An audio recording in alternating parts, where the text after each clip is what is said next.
High রে শিক্ষক জীবন, কর্মজীবনে পেয়েছি কষ্ট, আর অবসরে গিয়া দেখি পুরো মাথাটাই নষ্ট।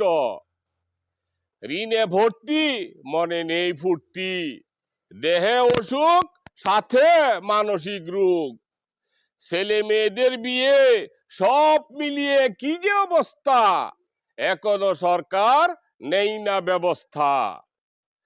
অবসরপ্রাপ্ত এমপিও শিক্ষকদের টাকা কেন আটকে থাকবে ঢাকা?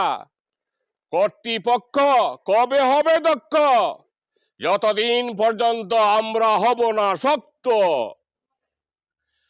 অসহ্য যন্ত্রণায়, মানসিক ক্ষোভে কিভাবে শিক্ষকরা বাঁচেন জানেন? এই সুখে হাজার হাজার শিক্ষক মারা যাচ্ছেন। দুঃখে দুঃখে মরতে চাই না শিক্ষকগণ, চলুন করি একটা আন্দোলন।